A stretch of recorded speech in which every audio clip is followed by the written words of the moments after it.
नमस्कार मित्रांनो, ठरलं तर मग या आजच्या भागात सायली ही अर्जुनला म्हणत असते की सर आश्रमात असते तर इतका खर्च आम्हाला पेलावला नसता, माझे काय झाले असते कुणास ठाऊक। अर्जुनला मात्र खूप राग येत असतो, कारण सायलीने खर्चाचे उदाहरण देऊन अर्जुनच्या प्रेमाची किंमत केलेली असते। तर अर्जुन लगेच रागाने जाऊन झोपतो। सायली म्हणते की सर इतके का चिडले असेल कुणास ठाऊक। त्यानंतर इकडे प्रिया म्हणजे तन्वी ही नागराजला सांगत असते की तुम्ही महिपतवर इतके चिडण्यासाठी काही झाले नव्हते। तर लगेच नागराज म्हणतो की आता तू मला सांगणार का मी महिपतवर का चिडलो होते आणि ते तुम्हाला शिकवणार का। तेव्हा तन्वी म्हणत असते की नाही हो, आपण एकमेकांबरोबर काम करतो आणि एकाच गोष्टीसाठी, मग आपण एकमेकांच्या जर विरोधात गेले तर कसे होणार। 20 वर्षापूर्वी त्याला 3 माणसांना मारण्याची सुपारी दिली होती, ते सुद्धा काम त्याला व्यवस्थित आले नाही आणि आता त्या सायलीला सुद्धा मारण्यासाठी सांगितले होते, ते सुद्धा त्याला व्यवस्थित जमले नाही। त्यामुळे मला आता त्याच्याबरोबर नाहीच बोलायचे आणि त्यांना मारण्यासाठी मला 50 गुंड भेटतील, त्याची गरज नाही। तेव्हा तन्वी म्हणते की अहो तुम्हाला 50 गुंड भेटतील पण ते पैशाने मिळतील आणि जी महिपतची मुलगी आहे साक्षी, ती विलासच्या खुनाखाली तेथे अडकली, त्यामुळे तो आपल्याला सांगेल म्हणजे सायलीला मारण्यासाठी आणखीनच प्रयत्न करेनच ना। त्याच वेळेस रविराज येतो आणि रविराज विचारतो की अरे नागराज, तुम्ही दोघं इतकं काय बोलता। तेव्हा लगेच नागराज म्हणतो की अरे मी तन्वीला तिच्या लग्नाचा विषय तिला समजून सांगण्यासाठी आलो होतो, तिने तू आणलेल्या त्या मुळाचे स्थळ नाकारले, म्हणून आता तू जो काही मुलगा बघितला ना त्याला मी त्याच्यासाठी तन्वीला लग्नासाठी तयार करतो, सुमनने मला सर्व सांगितले। रविराज म्हणतो की अगं तन्वी बाळा, तूच म्हटली होती की अर्जुनला विसरण्यासाठी मी दुसरं लग्न करेल, म्हणून तू तयार हो आता, आणि आता खूप उशीर झाला, तुम्ही सर्वजण झोपून घ्या। म्हणून रविराज तेथून बाहेर जातो, तर नागराज सुद्धा।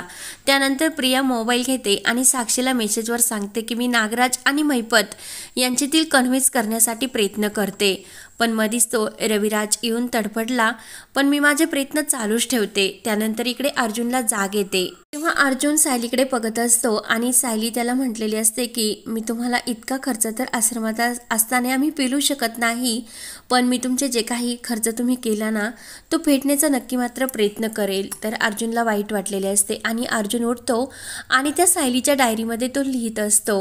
त्यानंतर इकडे पूर्णाई रात्री झोपलेली असते आणि ज्योतिनीने सांगितल्याप्रमाणे पूर्णाई आजीला एक भयंकर स्वप्न पडते की प्रतिमा घरी आली आणि प्रतिमा ही स्वप्नात येऊन पूर्णाई आजीला सांगत असते की माझ्या तन्वीला तू काय एकटं पाडलंस ग, तिचा या घरावर हक्क आहे, तू तिला हक्काची जागा आणि तुझ्या मनामधील तिच्याविषयी असलेला राग तू काढून टाक आणि तिला प्रेमाने जवळ कर, कारण ती माझ्याशिवाय खूप एकटी आहे ग, तू तिचा स्वीकार कर।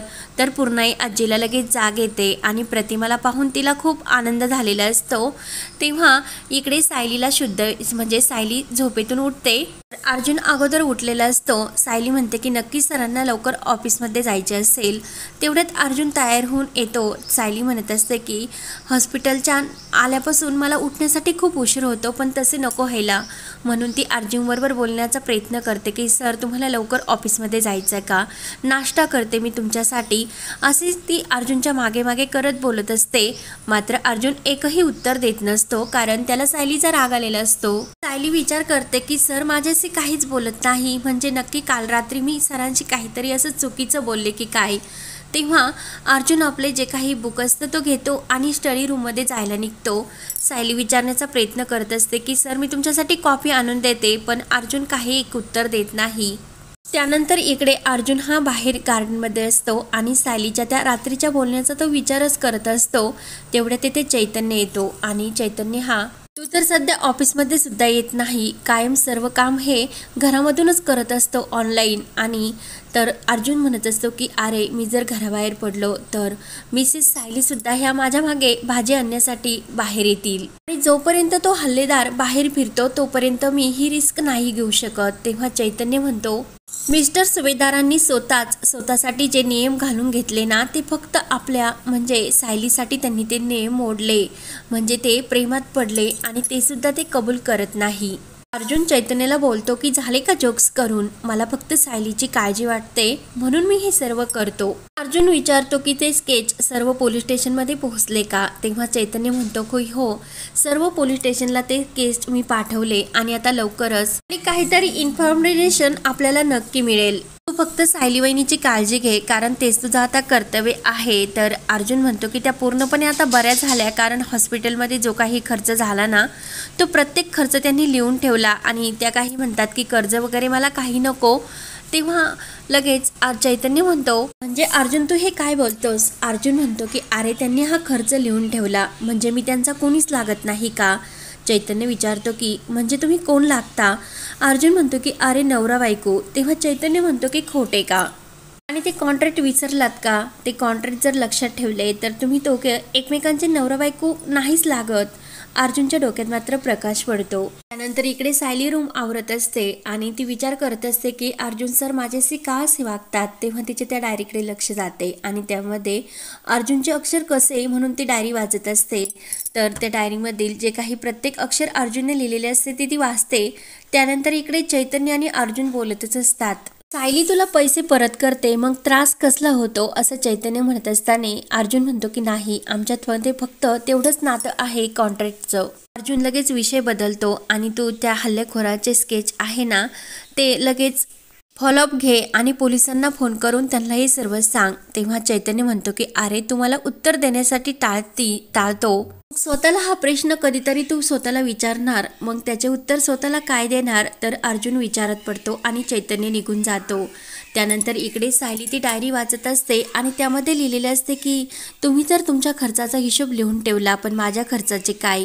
आत्तापर्यंत तुम्ही माझ्या घरामध्ये इतकी काळजी घेता, सर्व काही करता.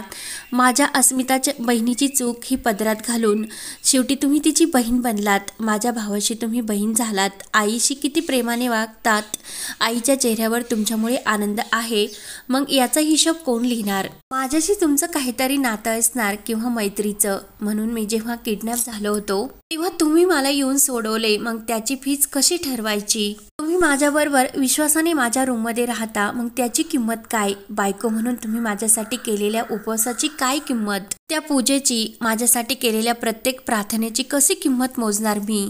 तर सायलीला खूप वाईट वाटते आणि सायली बोलल्याचे सर्व तिला पश्चाताप होत असतो. तर हा भाग येथे संपतो. पुढील भागामध्ये सायली ही अर्जुनकडे येते. अर्जुनला म्हणते की सर तुम्ही डायरीमध्ये जे काही लिहिले ते सर्व मी वाचले आणि प्रत्येक नात्याची किंमत ही ठरवता येत नाही हे मला समजले.